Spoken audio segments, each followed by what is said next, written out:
Hi friends, welcome to Abhi's hashtag. எல்லாரும் எப்படி இருக்கீங்க?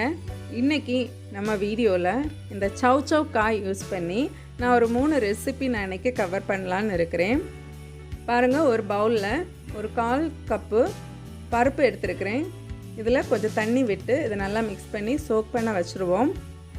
இப்போ நம்ம வெஜிடபிள் எடுத்து இதோட ஸ்கின் எல்லாம் ரிமூவ் பண்ணி க்ளீன் பண்ணிடலாம். க்ளீன் பண்ணுறதுக்கு முன்னாடி நீங்கள் இதோட லாஸ்ட் போர்ஷன் வந்து பாருங்கள், இதில் கொஞ்சம் முள் இருக்கும். ஸோ அதை வந்து நீங்கள் கட் பண்ணி எடுத்துக்கோங்க.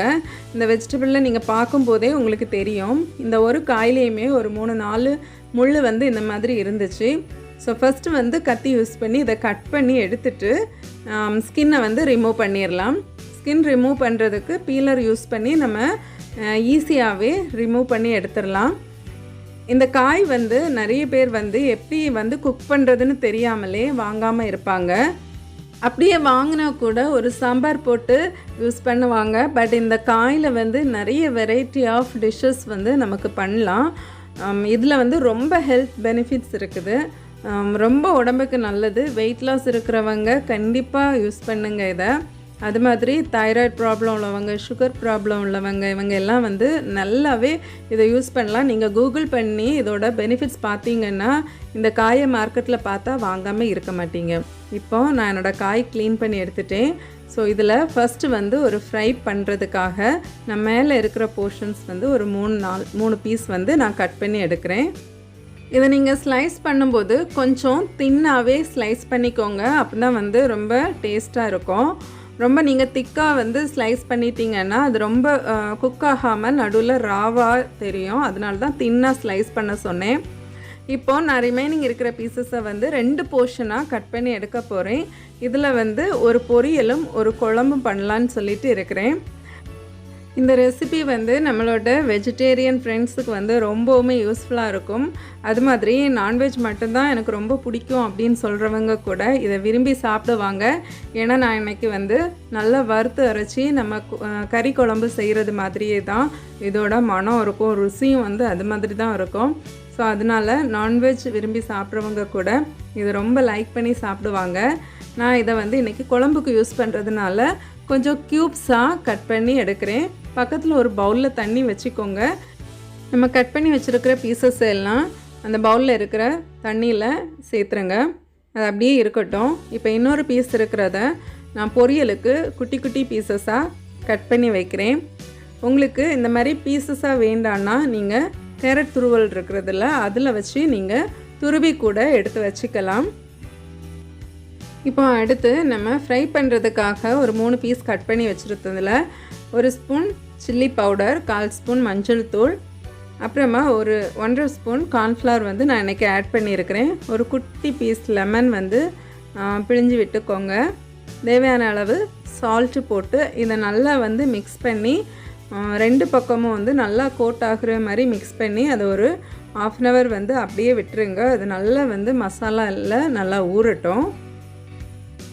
இப்போ ஒரு குக்கர் எடுத்து இதில் நம்ம ஊற வச்சுருந்த பருப்பை வந்து வாஷ் பண்ணி ஆட் பண்ணிடலாம்.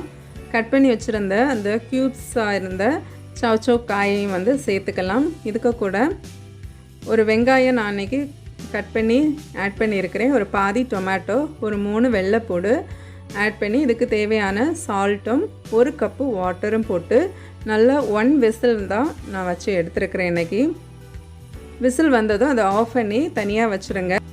இப்போ நம்ம பொரியல் பண்ணிடலாம். இதுக்கு ஒரு பேனில் ஒரு 2-3 ஸ்பூன் ஆயில் விட்டுட்டு, ஆயில் சூடானதும் கடுகு, ஜீரகம், கடலைப்பருப்பு, கொஞ்சம் காஞ்ச மிளகாய், கறி லீஃப் போட்டு நல்லா வந்து இது பொரிஞ்சதும் ஒரு ஆனியன் வந்து ஸ்லைஸ் பண்ணி வச்சுருக்கிறத ஆட் பண்ணிடலாம். ஆனியன் வந்து ரொம்ப கோல்டன் ப்ரௌன் ஆக வேண்டாம், கொஞ்சம் டிரான்ஸ்பரண்ட் ஆன போதும் கொஞ்சம் சால்ட்டு போட்டு குக் பண்ணிக்கோங்க. இது நல்லா வதங்கினதும் ஒரு 3 பச்சை மிளகாய் நான் இன்றைக்கி ஸ்லிட் பண்ணி ஆட் பண்ணியிருக்கிறேன். உங்களுக்கு குட்டி குட்டி பீசஸாக கட் பண்ணி போடுறது பிடிக்கும்னா நீங்கள் அந்த மாதிரி போட்டுக்கோங்க. அதுக்கு கூட ஒரு 2 கார்லிக்கு, ஒரு சின்ன துண்டு இஞ்சி நல்லா சதைச்சி ஆட் பண்ணியிருக்கிறேன். அதையும் நல்லா வந்து வதக்கி கொடுப்போம். இப்போ இதில் வந்து ஒரு 1/4 ஸ்பூன் மஞ்சள் தூள், அப்புறம் கொஞ்சமாக வந்து பெருங்காய பவுடர் ஆட் பண்ணி இதையும் நல்லா மிக்ஸ் பண்ணி கொடுக்கலாம். இப்போ இதோட பச்சை வாசனை எல்லாம் மாறினதுக்கு பிறகு நம்ம குட்டி குட்டியாக கட் பண்ணி வச்சுருக்கிற இந்த சௌச்சௌ காயையும் இதுக்கு கூட ஆட் பண்ணி கொடுத்துடலாம். இதை நல்லா மிக்ஸ் பண்ணி கொடுங்க. சௌச்சௌ காய் வந்து நம்ம குட்டி குட்டி பீசஸாக கட் பண்ணி இருக்கிறதுனால சீக்கிரமாக குக் ஆகிரும். இப்போது இதுக்கு தேவையான சால்ட்டு போட்டு நல்லா மிக்ஸ் பண்ணி கொடுத்துட்டு ஒரு மூடி போட்டு இதை வந்து குக் பண்ண விடுங்க. ஒரு 2லேருந்து 3 நிமிஷம் ஆகும். இப்போ தண்ணி ஒன்றும் நம்ம சேர்க்காததுனால இடையில ஒருக்கா வந்து திறந்து பார்த்துக்கோங்க. திறந்து பார்த்து ஒருக்கா மிக்ஸ் பண்ணி கொடுங்க. சௌச்சௌலேயே நிறைய வாட்டர் கண்டென்ட் இருக்கிறதுனால அதுவே வந்து போதுமானதாக இருக்கும் இது குக் ஆகிறதுக்கு. இப்போ நல்லா வந்து ஒருக்க கூட மூடி போட்டு நல்லா வேக விட்டுட்டு எடுத்து பாருங்கள். நல்லா வந்து நம்ம சௌச்சௌ காய் வந்து குக் ஆகி இருக்கும். சால்ட் எல்லாம் நீங்கள் செக் பண்ணிக்கோங்க.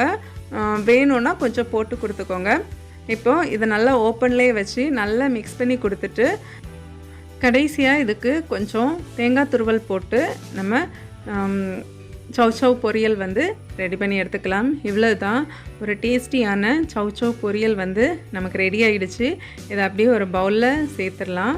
இப்போது அடுத்து ஒரு பேனில் கொஞ்சமாக ஆயில் விட்டு நம்ம குழம்புக்குள்ளே மசாலா எல்லாம் வந்து வறுத்து எடுத்துடலாம்.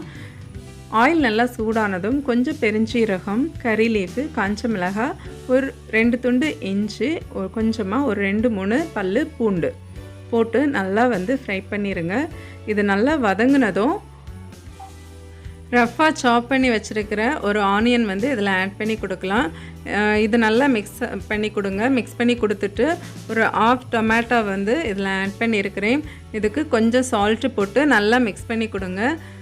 மிக்ஸ் பண்ணி கொடுத்துட்டு ஒரு மூடி போட்டு இதை நல்லா வந்து குக் பண்ண வைக்கலாம். அந்த டொமேட்டோ வந்து நல்லா மேஷ்ட் ஆகி இருக்கணும். நீங்கள் வந்து மூடி ஓப்பன் பண்ணி டொமேட்டோவை ப்ரெஸ் பண்ணி பார்க்கும்போது உங்களுக்கு தெரியும். நல்லா வந்து சூப்பராக மேஷ்ட் ஆகி இருந்துச்சுன்னா நல்லா ஒரு மிக்ஸ் பண்ணி கொடுத்துட்டு இந்த மிக்சரை வந்து அப்படியே ஒரு பவுலில் வந்து ட்ரான்ஸ்ஃபர் பண்ணிடலாம். அது வந்து நல்லா ஆறட்டும். அதே பேனில் நான் இன்றைக்கி ஒரு 4 ஸ்பூன் கோகோனட் வந்து ஆட் பண்ணுறேன். இந்த கோகோனட் வேண்டாங்கிறவங்க இந்த ஸ்டெப்பை ஸ்கிப் பண்ணிக்கலாம். ஏன்னா ஆல்ரெடி நம்ம வந்து பருப்பு யூஸ் பண்ணியிருக்கிறதுனால கிரேவி நல்லா திக்காக தான் இருக்கும். நான் இன்றைக்கி நம்ம கறி குழம்பு மணத்தில் இருக்குன்னு சொன்னேன்ல, அதனால கொஞ்சம் தேங்காய் ஆட் பண்ணி கொஞ்சம் கறிக்கு யூஸ் பண்ணுற மசாலா வந்து இதில் ஆட் பண்ண போகிறேன். கொஞ்சம் பே லீஃபு, கொஞ்சம் ஏலக்காய், பட்டை இதெல்லாம் போட்டு நல்லா வந்து இதை வறுத்து ஆற விட்டு 2யும் சேர்த்து நல்லா மிக்சியில் போட்டு அரைச்சி பேஸ்டாக்கி வைக்கலாம். இப்போ பாருங்கள், நம்ம சௌச்சௌ ஃப்ரை பண்ணுறதுக்கு எடுத்து வச்சது நல்லா தண்ணி விட்டு இருந்துச்சு. ஸோ அதனால் நான் 1 ஸ்பூன் கார்ன்ஃப்ளவரும் கொஞ்சம் பெப்பர் பவுடரும் போட்டு ஒருக்கா கூட மிக்ஸ் பண்ணி பேனில் வந்து ஒரு 2-3 ஸ்பூன் ஆயில் விட்டு இதை அப்படியே வச்சு நான் ஃப்ரை பண்ணி எடுத்துக்கிறேன். இது வந்து டீப் ஃப்ரை பண்ண வேண்டாம், ஷாலோ ஃப்ரை பண்ணாலே போதும், ரொம்ப நல்லாயிருக்கும். நீங்கள் வந்து எப்போவுமே இந்த ஸ்லைஸ் பண்ணும்போது மட்டும் கொஞ்சம் தின்னாக ஸ்லைஸ் பண்ணுங்கள். ஏன்னா சௌச்சௌ வந்து குக் பண்ணுறதுக்கு கொஞ்சம் டைம் எடுக்கும். ஸோ அந்த காய் வந்து குக் ஆகிறதுக்கு கொஞ்சம் டைம் எடுக்கும். நீங்கள் மாவு வந்து வெளியில் இருக்கிறது கரிஞ்சிடக்கூடாது. ஸோ அதனால் நீங்கள் ஸ்லைஸாக கட் பண்ணிங்கன்னா ரொம்ப டேஸ்ட்டாக இருக்கும். இப்போ இதை ஒரு பவுலில் ட்ரான்ஸ்ஃபர் பண்ணிவிட்டு நான் அதே பேனில் கொஞ்சமாக கறி லீஃப் போட்டு சும்மா கார்னிஷுக்காக வறுத்து வச்சுருக்கிறேன். இப்போ நம்ம விசில் வச்சு எடுத்து வச்சுருந்த பருப்பும் சௌச்சௌ காயையும் பார்த்துடலாம். நல்லா வந்து மேஷ்டாக பருப்பும் நல்லா வெந்திருக்கு. அந்த சௌச்சௌ காய் நீங்கள் கை வச்சு ப்ரெஸ் பண்ணும்போதே தெரியும் நல்லா வந்து குக் ஆகி இருக்குது. இப்போது இதில் கொஞ்சமாக தண்ணி விட்டு நான் வந்து நல்லா வந்து கொதிக்க வைக்கிறேன். கொதிக்க வச்சுட்டு நம்ம அரைச்சி வச்சுருக்கிற பேஸ்ட்டை இதில் ஆட் பண்ணிவிட்டு அந்த ஜார்லேயும் கொஞ்சம் தண்ணி விட்டு அதையும் சேர்த்து இதில் விட்டுருவோம். விட்டுட்டு உங்களுக்கு குழம்பு வந்து எவ்வளவு லிக்விடாக வேணுமோ அந்த அளவுக்கு நீங்கள் ஹாட் வாட்டர் யூஸ் பண்ணிக்கோங்க. ஹாட் வாட்டர் யூஸ் பண்ணிவிட்டு இதுக்கு சால்ட்டும் பெப்பரும் செக் பண்ணிக்கோங்க. உங்களுக்கு கரெக்டான டேஸ்ட்டுக்கு 2யும் போட்டுட்டு இதை நல்லா கொதிக்க விடுங்க. அவ்வளவுதான், நம்மளோட சௌச்சௌ குழம்பு வந்து ரெடி ஆகிடுச்சு. இப்போ கடைசியாக இதுக்கு ஒரு தாளிப்பு கொடுத்துடலாம். ஆயில் விட்டு கடுகு, ஜீரகம், கடலைப்பருப்பு, கறி லீஃபு போட்டு காஞ்ச மிளகாவும் போட்டு தாளித்து விட்டுட்டோன்னா ஒரு சுவையான சௌச்சௌ குழம்பு வந்து ரெடி ஆகிடுச்சு. ஃப்ரெண்ட்ஸ், இந்த 3 ரெசிபீஸும் உங்களுக்கு பிடிச்சிருக்கும்.